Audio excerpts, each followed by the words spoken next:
Coucou des puces, hello my loves, Marhaba, habibetey. We're changing the drapes in this room. I say we, and then all of you get really excited, like there's like a significant other. No, my mother is helping me change the blinds on this window.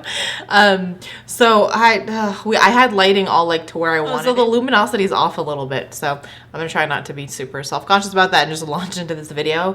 I think I'm gonna title it something like my 3 favorite best tips on stress relief or something like that. It's been I've been posting it on Instagram and stuff. It's just it's been hard, I think is the best way to describe it. I cannot remember the last time I felt this stressed but this fulfilled all at the same time. So it's like a bit of a backstory. All the other things that I talked to you guys about like family and health and, you know, the list of things that was kind of weighing on me, it's still there. But what's kind of come really to the forefront of it all is just work has been very, very, very stressful, very demanding in terms of how much time I'm feeling like I need to put in terms of the responsibilities that I'm getting. But on the flip side of that, it's also been really, really rewarding. I feel like the day just flies by. There's so much that's happening. It's exciting, but terrifying all at the same time. And so because that's been the headspace that I'm under, I've been working on as much as possible, really focusing on relieving that stress when I don't need to carry it. So in the midst of it, of like an actual work day when it's go, go, go, go, I can't really like just, you know, chill and take a beat. But there are things that I can do in the evenings that means that I don't have to go to bed stressed, that I'm not waking up stressed. So I just wanted to talk about kind of the 3 things that have really made an impact on the way that I'm able to let go of a lot of that. It's not even nervous energy, but it's draining energy, and try to channel it into something that instead of draining me is actually giving me strength, so I have more energy, more willpower, more determination to get through the things that I have to get through. Because there are things that we go through in life, be it work, be it health, be it family, be it friend, be it whatever related. You won't have control over those situations, but you can at times have control over the way you react to them, and in doing so make it a little easier on yourself, really. So the 3 that have been really helping me have first and foremost been running. So it's funny, I don't know if that's the right word to use there, but for a long time I kind of let go of the running. It was something that seemed like a chore, like an effort. It's like, but I'm already so stressed and tired and drained. I just want to sit on this couch and watch Netflix. And sometimes I still will sit on the couch and watch Netflix. But nothing works quite as effectively in those moments when the panic is up to here than like lacing up my shoes and going out for a run. Running is that activity for me that's solitary, that lets me be by myself and work through the things that are going on and on and on in my mind. And the reason it works for me more than say something like yoga, where I kind of have to sit there and meditate, or just thoughtful meditation, is because when I'm in this kind of stress mode, when like my just mind won't quiet, going out for a run is so physically challenging and so solitary that I have to work through it all. And then eventually my body is so physically tired that it goes, you can either run or you can continue to like stew. So I go, okay, I'm gonna let go of the stewing and just run. And it's weird, you know, those like montages in movies where you see people just like running away. When I'm at like the top level of like I can't breathe, I'm feeling so stressed, that physical running is just like you feel like you're running away from everything, and it's soothing. So I would say it doesn't have to be running, but if you can find something that's actually physically exhausting for you, running, swimming, kickboxing, spinning, like whatever it is, but a physical activity that challenges you and you know puts that strain on you, I think there's a lot of real benefit there in terms of a stress relief mechanism. So that's the first one that's really, really been helping. The second, and you are going to think I'm crazy because I just said that yoga doesn't do it for me. Yin Yoga, though, that's my second stress relief mechanism, I guess, technique, what have you. So Yin Yoga is this really interesting practice. If you've never done Yin usually happens in a warm room. It's dark. There's some aromatherapy going, some soothing music.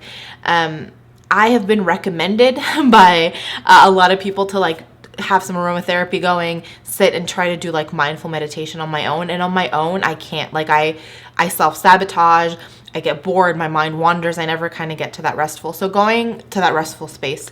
So going to a yin yoga class is really great for me because I feel like I get all the elements of like a soothing, safe, calm space, but I have someone guiding me through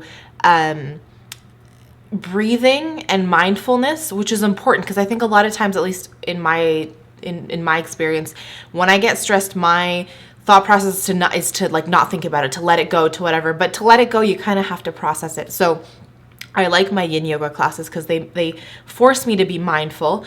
But yin yoga, despite the fact that all the poses you're doing are either seated or like while you're laying down, they're challenging because you're holding these poses for 6 to 12 minutes sometimes. So we do pigeon, for any of you that do yoga. So you have the one foot out in front like this, and then the other one is back behind you. I'm doing a really great job of illustrating, but that's not like a comfortable pose. And you hold it for 6 minutes, and I cry almost every time we do that pose. And it's not I cry in pain. I cry because I let things go. And I think it's funny because, again, with the yin yoga, now that I talk about it, there's an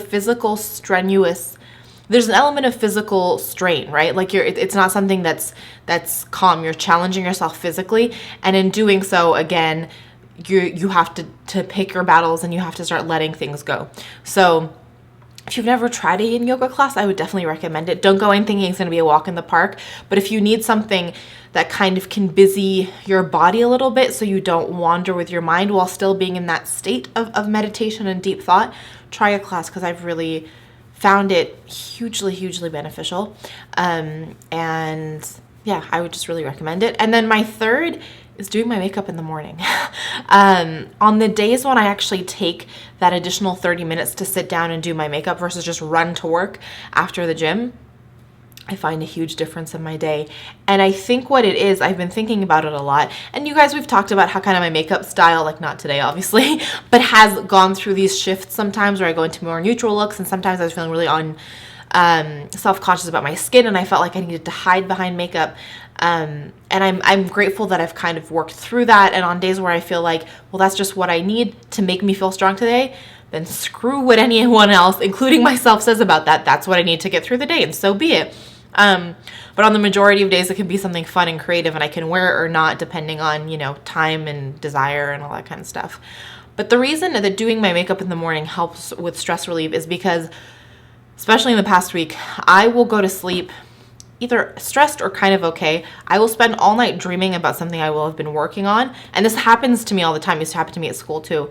And I will wake up stressed.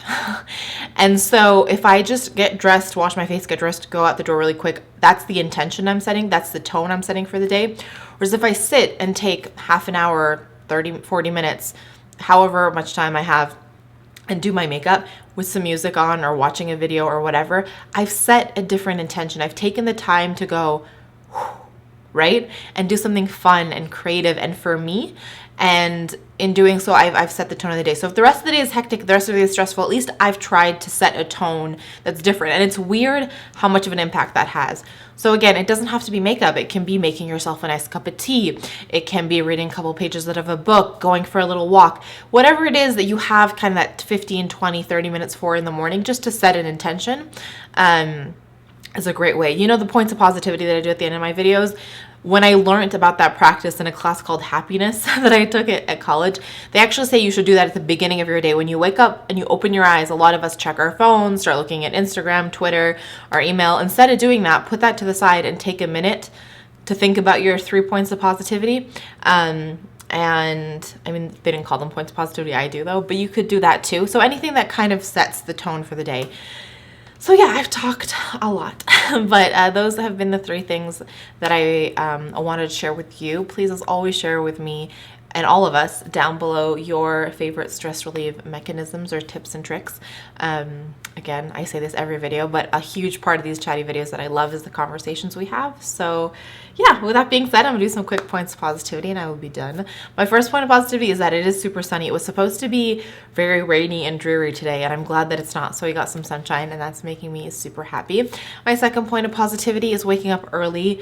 I mean, it was still 9 a.m. Don't get me wrong, it is Saturday after all, but I woke up like in enough time that I felt like I actually got use out of my mornings. I've been getting to the weekends and just like completely being asleep till like 1 in the afternoon, and then I feel like my weekend, I only get half of it, you know? So I'm glad that I was able to wake up and get a nice full morning in.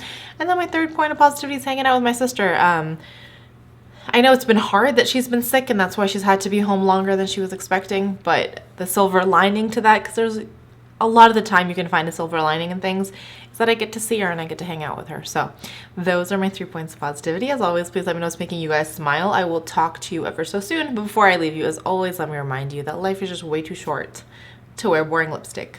Bye, guys.